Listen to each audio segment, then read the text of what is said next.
नशीबवान मालिकेच्या आजच्या भागाचे लेटेस्ट त्याचबरोबर इंटरेस्टिंग अपडेट आपण आपल्या आजच्या या व्हिडिओमध्ये पाहणार आहोत. तर आपण आता पाहतो की गिरिजाची जी मैत्रीण असते ती सरळ आता तिकडून माल घेऊन जाणाऱ्या एका दादाला हाक मारते आणि विचारते, ओ दादा इकडे या. त्याबरोबर तो दादा तिथे येतो आणि काय गं असं त्यावर ती विचारते, मला सांगा गिरिजा ताईबद्दल कोणी चौकशी करायला आलं होतं का आपल्या दुकानात. त्याबरोबर लगेचच तो माणूस म्हणतो, नाही ग ताई, गिरिजा ताईबद्दल तर चौकशी करायला कोणी आलं नव्हतं, पण आज मात्र आलं कोणीतरी. त्याबरोबर आता ती विचारते, कोण आलं आज. मग लगेचच आता तो मागे फिरतो. त्याबरोबर आता तिथे असतो रुद्रप्रताप. तर आता गिरिजा म्हणते, अरे प्रभास सेतुपती तुम्ही. त्याबरोबर लगेचच आता गिरिजाची मैत्रीण म्हणते, अरे हा तर मुलींचे फोटो काढतो चोरून चोरून आणि वरनं माझ्या गिरिजाला भेटायला येतो. थांब ह्याच्याकडे बघतेच मी, आता मी याला सोडणारच नाही. आणि आता गिरिजा ही तिला थांबवत असते, अगं ऐक माझं, गप्प बस. पण ती काही गप्प बसत नसते. आजूबाजूची सगळी लोक आता गिरिजाकडे, तिच्या मैत्रिणीकडे आणि प्रभासकडे बघायला लागतात.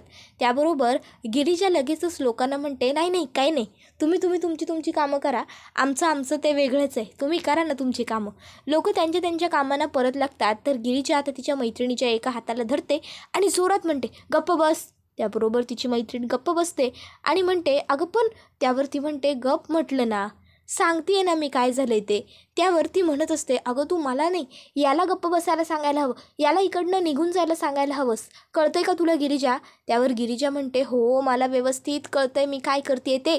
आता तू माझं नीट ऐकून घेणार आहेस का, मला काय सांगायचं आहे तुला ते, मग तुला कळेल मला काय म्हणायचं आहे ते. आणि मग ती सांगायला लागते की त्या दिवशी त्या दुष्यंतने आणि त्याच्या गुंडांनी माझा रस्ता अडवला होता, त्यावेळेस यानेच मला वाचवलं. याचं नाव प्रभास सेतुपती आहे आणि हा मुलींचे फोटो काढत नाही, तर याच्या मित्राच्या बहिणीचे या आपल्या दुकानामध्ये काही प्रायव्हेट फोटोज लीक झाले होते, म्हणून तो कोण आहे, त्याने कोणी हे सगळं केलं हे शोधण्यासाठीच तो इथे आला होता. त्यावर हे सगळं ऐकल्यावर आता मग मात्र गिरिजाच्या मैत्रिणीचा सुद्धा गैरसमज दूर झालेला असतो. त्यावर गिरिजाची मैत्रीण म्हणते, ओ अच्छा, सॉरी, खरंच माझं चुकलं, म्हणजे ज्याला आम्ही विलन समजत होतो तोच हिरो निघाला वे. त्याबरोबर लगेचच आता गिरिजा म्हणते, नाही विलन आहेत की नाही त्याचं काही माहीत नाही, पण हिरो नक्की नाही येत हे अजून काय. त्याबरोबर लगेचच गिरिजा ही असं म्हटल्यावर रुद्रप्रताप म्हणतो, ओ हॅलो, हिरो का नाही आहे मी काय. त्याबरोबर गिरिजा आता म्हणत असते, अगोदर मुलींचे फोटोज कोण काढतं ना त्याला शोधून काढा, मग त्यानंतर आपण बघू तुम्ही हिरो आहात की नाही काय. आधी हे सगळं कोणी केलं आहे ते बघायला हवं ना आपलं. त्यावर रुद्रप्रताप म्हणतो, बरं ठीक आहे, या मग तुम्ही माझ्याबरोबर. त्यावर लगेचच आता इकडे गिरिजाची मैत्रीण तिचा हात पकडते. त्यावर रुद्रप्रताप म्हणतो, अहो तुम्ही पण चला, असं काही नाही आहे. त्याबरोबर आता लगेचच इकडे रुद्रप्रतापचे वडील म्हणजेच नागेश हा फोनवरती बोलत असतो आणि तो फोनवर सांगत असतो की हे बघा, हवी असतील तर नवीन माणसंसुद्धा कामाला घ्या, काहीच हरकत नाही, पण यावेळेस इलेक्शनमध्ये आम्हाला सीट मिळायलाच हवी. लोक जिथे बघतील तिथे त्यांना हा नागेश्वर घोरपडेच दिसला पाहिजे, कळलं तुम्हाला. ह्या नागेश्वर घोरपडेला यावर्षी निवडणुकीत सीट मिळवायची आहे आणि जिंकायचं आहे म्हणजे आहे, त्यावर काहीही पर्याय नाही आहे, कळतंय ना. इतक्यात त्या ठिकाणी आत्या आलेली असते. आत्या म्हणत असते, अहो दादासाहेब काय करताय तुम्ही, फक्त इलेक्शन काम याकडेच लक्ष देऊ नका, जरा मुलाकडेही लक्ष द्या. रुद्रप्रतापला बोहल्यावर चढवण्याची वेळ आली आणि चिरंजीवांची लक्षणं काही तुमच्या मला ठीक दिसत नाहीत. त्यावर लगेचच आता नागेश्वर म्हणायला लागतो, दीदी अहो काय तुमचं, तुम्ही या सगळ्या गोष्टीत आता आम्हाला कुठं अडकवताय. आम्ही सांगितलं आहे ना तुम्हाला, आपल्या घरात सून आणण्याची सगळी जबाबदारी तुमच्यावर आहे म्हणून. मग त्याबरोबर लगेचच आता ती म्हणायला लागते, अहो हो माहीत आहे आम्हाला, घरात सून आणण्याची जबाबदारी आमची येते आणि आम्ही आमची जबाबदारी पारसुद्धा पाडली आहे बरं का, ही बघा. आणि मग आता लगेचच आत्या फोटो दाखवते. त्याबरोबर रुद्रप्रतापसाठी ही मुलगी वा वा उत्तम मुलगी आहे ही, अहो ही तुमच्या त्या मैत्रिणीची मुलगी ना, काहीचं नाव. त्यावर लगेचच आता आत्याच म्हणते, सावी प्रधान मी आपल्या रुद्रसाठी निवडली, उत्तम आहे ना. त्याबरोबर लगेचच आता ते म्हणतात की हो अगदी उत्तम आहे, ही मुलगी आम्हालासुद्धा पसंत आहे, आपल्या चिरंजीवांनासुद्धा नक्की पसंत येणार ही मुलगी. तुम्ही एक काम करा, दाखवून टाका आणि होकारही द्या त्यांना. त्याबरोबर लगेचच आता त्या ठिकाणी आई येते आणि आई म्हणते, पण मला पसंत नाही आहे ही मुलगी. त्याबरोबर आपण आता पाहतो की रुद्रप्रताप हा गिरिजाला आणि तिच्या मैत्रिणीला एक कॅमेरा दाखवतो आणि म्हणत असतो, हा बघा, हा कॅमेरा हा कुठेही चिपकवला ना की यामधलं सगळं जे काही रेकॉर्ड झालेलं फुटेज असतं ते आपल्या मोबाईलवर येतं आणि ते फुटेज आपल्या मोबाईलवर आलं की मग आपल्याला हे सगळं कोणी केलं आहे हे कळेल. हा माझा मोबाईल, याला हा कॅमेरा मी कनेक्ट करतो. तुम्ही हा कॅमेरा तुमच्या दुकानात त्या ठिकाणी जिथे मुलींचे फोटोज क्लिक केले जातात, जी मागची बाजू आहे तुमच्या चेंजिंग रूमची, तिकडे नेऊन लावा. मग काय होईल, या सगळ्या गोष्टी याच्यात रेकॉर्ड होतील आणि मग तो माणूस कोण आहे हे आपल्याला पकडणं सहज सोपं जाईल. हा बघा, हा कॅमेरा, याचं बटन मी इथे दाबलं, हे बटन दाबावं लागतं, आपण हे बटन मी इथे दाबलं आणि आता बघा, आता आपण तिघं दिसतोय की नाही माझ्या मोबाईलमध्ये. त्याबरोबर लगेचच आता गिरिजाची मैत्रीण म्हणते, व्हय व्हय छान दिसायलोय मॅम. त्यावर लगेचच रुद्रप्रताप गिरिजाला म्हणतो, आपण पण दोघं छान दिसतोय. त्यानंतर आता गिरिजा आणि रुद्रप्रताप एकमेकाला बेस्ट विशेष देतात आणि रुद्रप्रताप हा तिकडनं बाहेर जातो. तर गिरिजाची मैत्रीण म्हणत असते, वा हँडसम आहे तसं गिरिजा म्हणते, हँडसम जरा क्रॅक बी येत ते, पण मनानं चांगले आहेत. त्यावर लगेचच गिरिजाची मैत्रीण म्हणते, हो का, मनाने पण चांगले आहेत का. त्यावर गिरिजा म्हणते, गप तू जरा, उगाच कुठं पण काही पण सुरू नको करू, आले मी. आणि मग ती आता कॅमेरा लावण्यासाठी मागच्या बाजूला आलेली असते. मागच्या बाजूला येऊन कॅमेरा व्यवस्थित एका जागी लावते आणि कपाटातून काही साड्या काढते आणि त्यासुद्धा त्या कॅमेऱ्यावरती टाकून ठेवते, जेणेकरून काय व्हावं तर कॅमेरा कोणाला दिसू नये. तर इकडे आता लगेचच नागेश म्हणायला लागतो, दीदी बघितलंत का काय म्हणाले ते, काय तर म्हणे मुलगी पसंत नाही म्हणून. त्यावर लगेचच आता वासंती म्हणते, हो नाहीच मला ही मुळात मुलगी पसंत. माझ्या रुद्रला त्याच्या आवडीच्या मुलीशी लग्न करता यायला हवं. माझ्या बाबतीत जे घडलं ते माझ्या मुलाच्या बाबतीत व्हायला नको. मी तर बळजबरीने लग्न केलं, घातला कुणाच्या तरी गळ्यात हार, पण ते माझ्या मुलाच्या बाबतीत मी नाही होऊ देणार. त्याबरोबर इथे आता बायका साड्या घ्यायला आलेल्या असतात. तर गिरिजा त्यांना साड्या दाखवत असते. तिथे दुकानात आलेला जो माणूस असतो तो मात्र गिरिजाकडे एकटक बघत असतो. आता ही गोष्ट गिरिजाची मैत्रीण नोटीस करते आणि तिला राग येतो. तिला ही गोष्ट अजिबात आवडत नाही. ती लगेचच त्या माणसाला म्हणते, ओ साहेब साड्या बघा ना तुम्ही जरा. त्याबरोबर तो म्हणतो की ए बघ ना ग साड्या, तुला कुठली साडी आवडते ते बघ पटकन. त्यावर ती बाई म्हणते की नाही, मला ह्या साड्या नाही आवडत आहेत, मला जरा दुसरी साडी दाखवा. आणि मग ती दुसरी साडी बघायला साडी मागवते. त्याबरोबर गिरिजा तिला दुसरी साडीसुद्धा आणून दाखवते.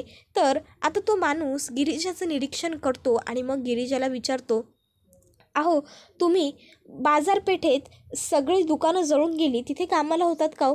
त्यावर ती सांगते, हो होते ना. त्यावर तो माणूस म्हणतो, ॲक्च्युली त्याच बाजारपेठेत माझंसुद्धा दुकान होतं आणि त्या दिवशी तुम्ही तुमच्या भावाला वाचवायला त्या आगीत गेला होतात.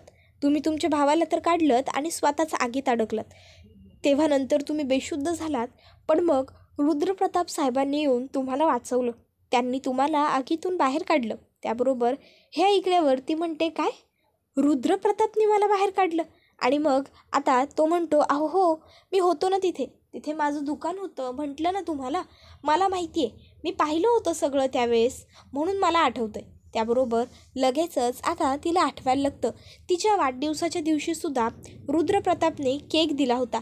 ही गोष्ट तिला तेव्हा कळली नव्हती, पण जेव्हा तिने बेकरीमध्ये कॉल करून विचारलं की चॉकलेट फ्लेवरचा अर्धा किलोचा केक रात्री कमीत कमी 8, 8:15 वाजता घेऊन गेल्याचा टायमिंग आहे, तर तुमच्या दुकानातून कोण घेऊन गेलं असेल हे सांगता येईल का.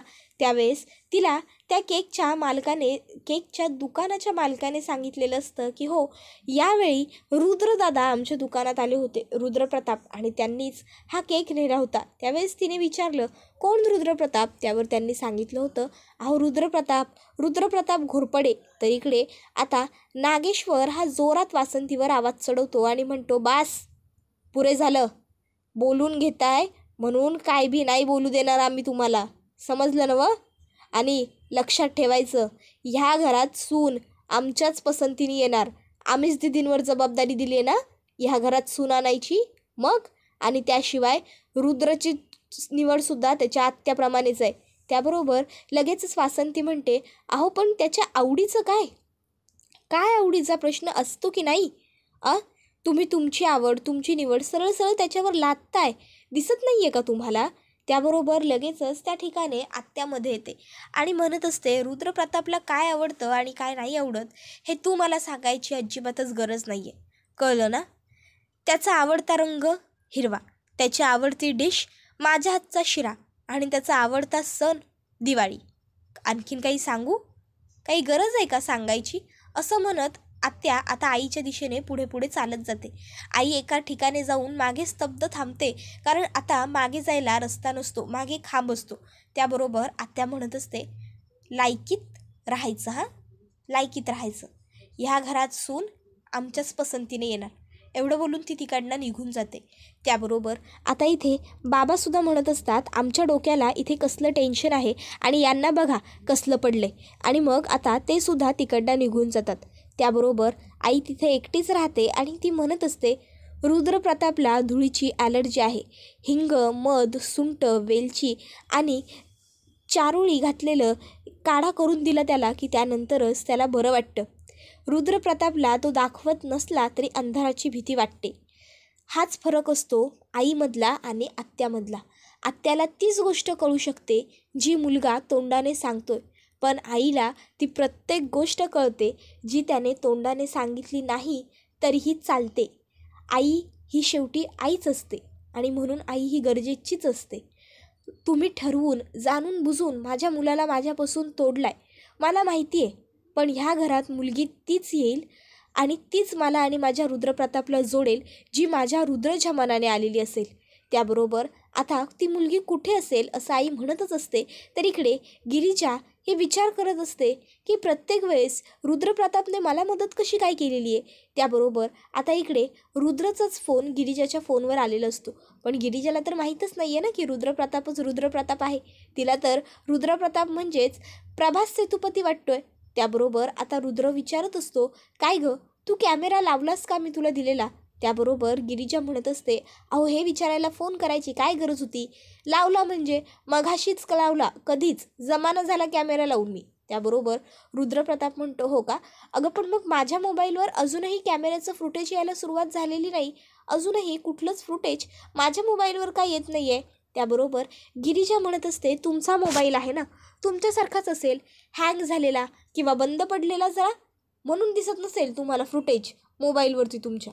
त्याबरोबर रुद्रप्रताप म्हणतो, पुरे झालं, हां पुरे झालं, उगाच एवढं मला बोलायची काहीच गरज नाही आहे, कारण काय आहे ना, मला वाटतं तू ते बटन जे चालू करायला मी सांगितलं होतं ते केलं नाही आहेस. काय बोलतोय मी?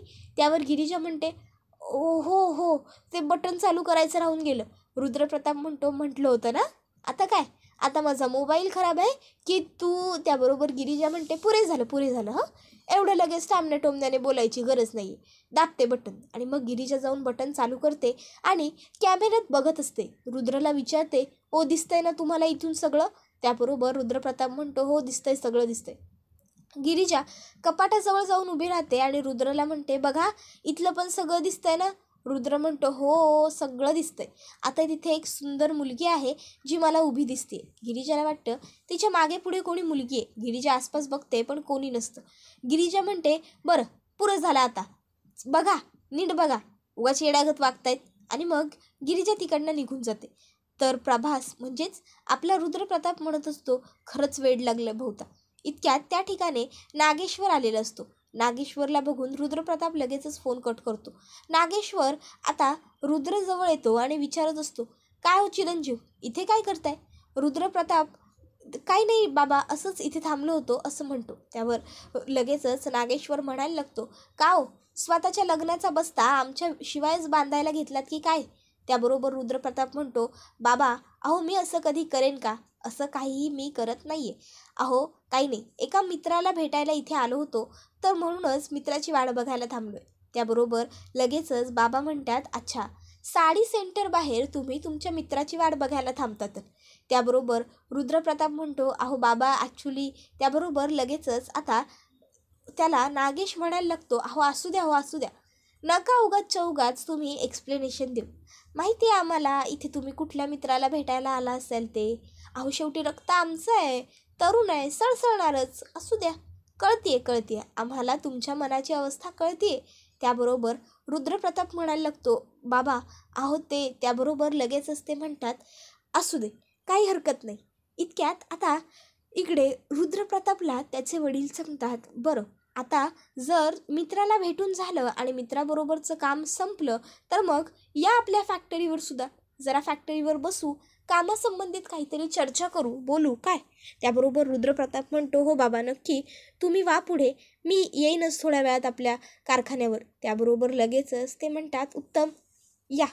आणि मग आता पुढे ते दोघंजणं अशीच थोडीशी चर्चा करत थांबतात. तर इथे एक मुलगी रेडीमेड साडी घ्यायला आलेली असते. गिरिजा तिला साड्या दाखवत असते. ती तिला म्हणते, ताई तुम्ही ही नऊवारी साडी नेसून बघा. अहो शिवलेली नऊवारी आहे, जरी बॉर्डरची आहे आणि ब्लाऊजसुद्धा बरोबर आहे. घेऊन बघा, जा चेंजिंग रूम आहे इथे, चेंज करा. त्याबरोबर ती मुलगी चेंज करायला जाते. याच गोष्टीचा आणि संधीचा फायदा मॅनेजर घेतो. मॅनेजर आता काही बॉक्सेस ठेवण्याच्या बहाण्याने गोडाऊनच्या मागच्या बाजूला येतो आणि तिथून बरोबर चेंजिंग रूममध्ये त्याने होल केलेला असतो. त्याला आता त्या होलमधून ती मुलगी कपडे बदलताना दिसत असते. गिरिजा तिकडे येते आणि त्याचा हात पकडते आणि म्हणते, बरे सापडलात मॅनेजर साहेब रंगे हात. त्याबरोबर तो मॅनेजर म्हणतो, ए गिरिजा तू माझा हात सोड. गिरिजा हात सोड. पण गिरिजा कशाला हात सोडते. गिरिजा त्याला खेचत बाहेरपर्यंत घेऊन येते. तर आता इथे गिरिजाचे फोन रुद्रप्रतापच्या फोनवरती येत असतात. पण समोर वडील उभे असल्या कारणामुळे रुद्रप्रतापला गिरिजाचे फोन उचलता येत नसतात. रुद्रप्रताप फोन सरळ कट करत असतो. तर आता लगेचच 3 फोन कट झाल्यावर रुद्रप्रतापचे वडील म्हणतात, मित्राला खूपच घाई झालेली दिसते तुम्हाला भेटण्याची. नाही काही हरकत नाही, ह्या वयात हे सगळं होतंच, ठीक आहे, मग आम्ही निघतो, वेळ नाही आहे आम्हाला, एवढं म्हणत ते तिकडनं निघायला लागतात. त्याबरोबर आता इथे हा मॅनेजर म्हणत असतो की नाही ही गिरिजा जी आहे ना साहेब, ती खोटं बोलते. अहो ही व्यवस्थित काम करत नाही, सतत सुट्ट्या मागत असते, त्यात मी हिला सुट्ट्या देत नाही ना म्हणून नाटक करते ही. अहो माझ्यावरती काहीतरी खोटा आरोप घेते हो. हिला मी मगाशी सांगितलं होतं की ते बॉक्सेस उचल आणि आतमध्ये नेऊन ठेव. ते बॉक्सेस अजून इथेच पडले होते. मग सांगा शेवटी मी काय करणार होतो. मी स्वतःहून ते बॉक्सेस नेऊन उचलून ठेवून दिले. खरं इतकंच करायला मी तिकडे गेलो होतो. ही गिरिजा उगाच मूर्खासारखं काही बडबडते. तुला काय वाटतं गं, तुझ्यावर विश्वास ठेवतील का इथली सगळी लोकं. नाही या, इथली लोक माझ्यावरच विश्वास ठेवतील. मॅनेजर आहे ना मी सर, बोला मग काहीतरी. त्याबरोबर आता लगेचच इकडे दुकानदाराचा मालक म्हणतो, गिरिजा तुझ्याकडे काही पुरावा आहे का ज्याच्याने हे सिद्ध होईल की हे सगळं यानेच केलं आहे म्हणून. त्यावर गिरिजा म्हणते, हो आहे ना, पुरावा आहे माझ्याकडे, एकच मिनटं. आणि मग आता ती लगेचच इथे फोन करायला लागते. पण तिला फोन आता ती लावत असताना इकडे रुद्रप्रताप फोन उचलत नसतो, कारण त्याचे वडील त्याच्या समोर असतात. गिरिजाला लगेचच आता कळत नसतं की आपण काय करावं. गिरिजा म्हणते, मी आलेच, 2 मिनटात आले. आणि गिरिजा आता तिकडनं बाहेर येते.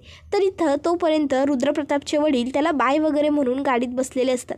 तर दुसरीकडे आपण पाहतो की आता वासंती ही प्रभास सेतुपतीला भेटायला आलेली असते आणि ती म्हणत असते, प्रभास भाऊजी मी तुम्हाला आनंदाची गोड बातमी द्यायला आली एक.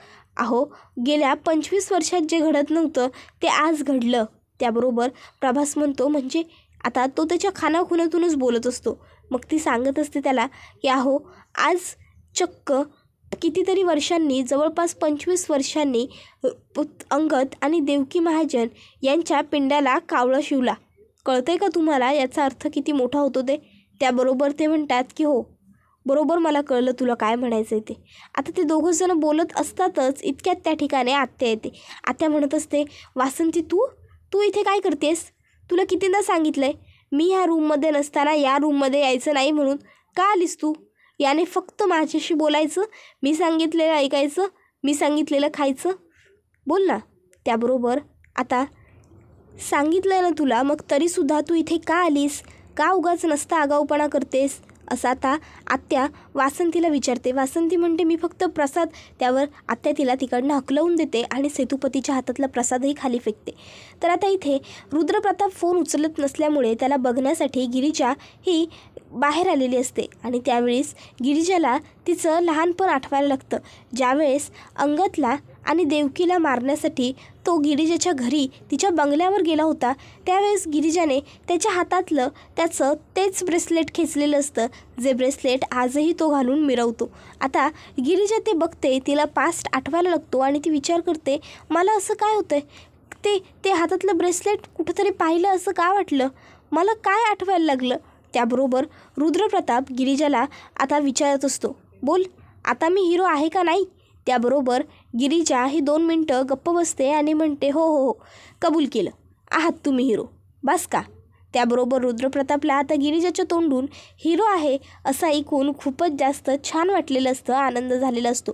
तर संपूर्ण तुळजापूरमध्ये आता जे बॅनर लावलेले असतात ते बॅनर बघून आत्या मात्र खूपच चिडते. आता सगुणा मावशीला इतका राग येतो की सगुणा मावशी सरळ त्या बॅनरवरती शेण फेकते आणि म्हणते, तुझं तोंड बी असंच एक दिवस काळं करणार आहे म्या.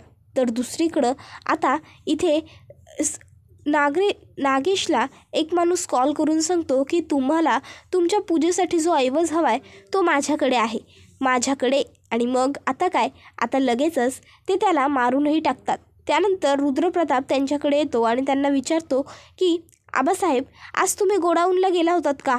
त्यावर ते म्हणतात, नाही, गोडाऊनवर आज मी कशाला जाऊ, काय झालं स्पष्ट बोला. मग ते सांगतात की तुमचं हे ब्रेसलेट गोडाऊनवर सापडलं मला आज.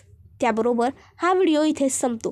व्हिडिओ आवडला तर व्हिडिओला लाईक करा, चॅनलवर नवीन असाल तर चॅनलला सबस्क्राईब करा आणि बेल आयकॉन आठवणीने प्रेस करा, जेणेकरून तुम्हाला पुढच्या प्रत्येक व्हिडिओचं नोटिफिकेशन मिळत जाईल आणि सर्व व्हिडिओंचा आनंद हा अगदी उत्तम पद्धतीने घेता येईल.